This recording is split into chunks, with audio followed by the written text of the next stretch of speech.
Welcome back to Studentomics TV. Today, we're talking about the 6 steps to 6 figures. I'll tell you, when I was about 24, 25, I finally got 6 figures in my banking account, and it was the best feeling. That's when I knew that I was onto something, and that's also when I felt comfortable. Because financial freedom is about being able to do what you want. When you got 6 figures in the bank, you don't feel so guilty about going on a trip or eating out a little more often, and you're also motivated to do it again. Why not get multiple 6 figures in your bank account, right? Step 1, get into the habit of saving money.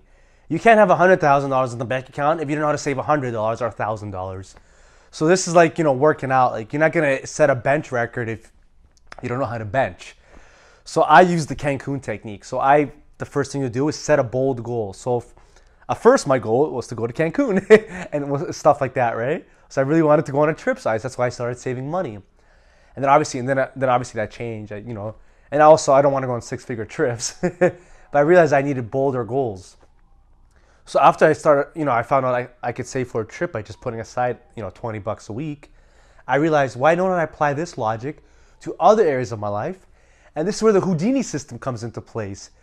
Because once you're saving money, you got to put the Houdini system in, which is where you put it away so you don't see it. So, you start off with $50, you start with $100, and then you get to $1,000, and you just keep on putting this money away. Because to get to 6 figures, you have to start somewhere, and it's not going to be sexy the whole time. There might be times, you flip a property, or you sell a website, or you do something big where you get a lot of money. Other times, it's going to be just, saving $500 here, saving $100 there, getting a $5,000 bonus, putting it away. So get into the habit of saving money. Number 2, step 2, remember that what got you here won't get you there. So this is a bit of a deeper level stuff, but if you want to get to 6 figures, you have to change your habits, change your lifestyle, change the things you do. You can't be complaining about the same stuff. You can't be watching conspiracy theories. You can't be hanging out with the same losers and expect different results. Like, you have to watch what you consume, who you consume it with, what you do, who you hang out with. Because getting to 6 figures is not easy. Not everybody can get there. And unfortunately, there's a lot of losers in this world. And it's always easier to complain or to get mad at the world than it is to actually take action. So what got you here won't get you there. Step 3. This might be the most important step of all. You have to make money in your sleep.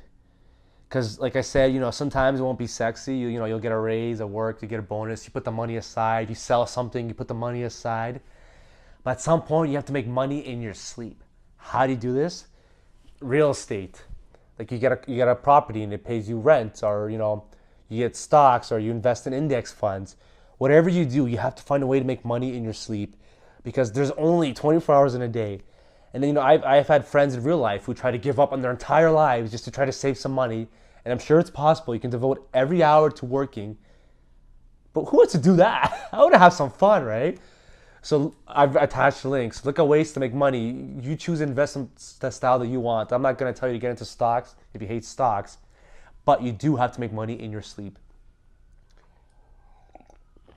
Step number 4 to 6 figures in your 20s or in your 30s or whenever, is to invest in yourself. They say the best education is investment. I believe that. They say the best investment is in your education. I believe that the best investment will always be in yourself. This means taking courses, picking up new skills, learning languages, doing things that'll make you better, like going to the gym. Get yourself into the gym, get into shape, start training, move around. Because this impacts everything. If you don't believe in yourself, nobody else will. And if your skills are not good, you can't make more money. So, a buddy was talking to me about how you can make more money. He's looking for investments. And he didn't like this, but the honest answer was he had to just invest in himself because he had nothing of value to provide. I know this sounds really insensitive. It's very rude. It's not polite, but it's cruel to be kind. You have to do something to make yourself more worth it, to make more money. If your job's only paying you, let's say, 40 grand a year, and you want to save 6 figures, it's going to take you a while. So how do you plan on getting there? So you have to invest in yourself. It might mean, going back to school, getting a higher education, which might take longer, but sometimes the fastest way there is the longest way around, if that makes sense, right? Like, we work on so many shortcuts, but sometimes you got to take it back to basics. In my own life, I've always tried to take new skills. You know, if I had a job, I would try to upgrade my skills.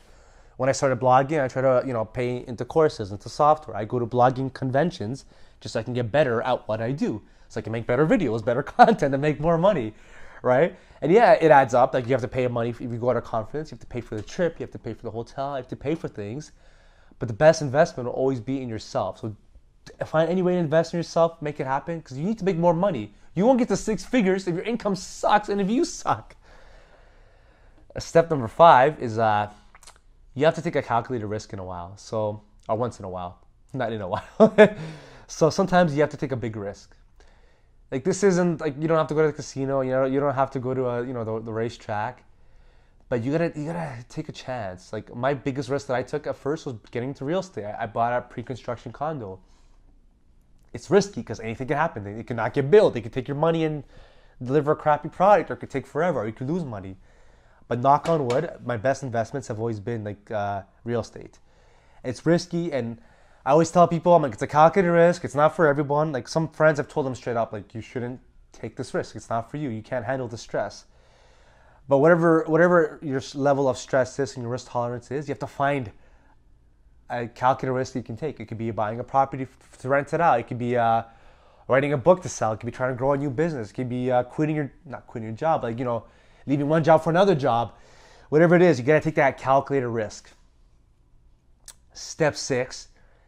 So, you're saving money, you're taking risks, you're making money in your sleep, you're making more money because you're investing in yourself. You have to be around people that are already there. The most important factor in my growth was hanging out with, like, I guess you could call them mentors and just friends that were already there. Because, like, this stuff, like getting into real estate, it's kind of scary, right? Like, starting a blog, it's scary stuff if you're on your own. Everyone always tells you are the average of your 5 closest friends. Well, it's not just an empty quote. It's the truth. Try to, pay for programs if you have to, just to get around these people. But hang around with better people, because, let's say you want to get into shape and your buddy's already jacked. Like, if you hang out with him, you're gonna do what he does, right? Like, it's common sense, right? Like, it's pretty simple, right? If you hang out with your fat friend and you guys are just gonna go to McDonald's and not work out, like, you're not, like, it's rude to say, but that's why you see groups of jacked guys hanging out together, because, like, they have the same habits and they have the same interests. Same thing with rich people. It's not that the rich stick together, it's just that they got rich together, So get around better people. Those are the 6 steps to 6 figures. Good luck.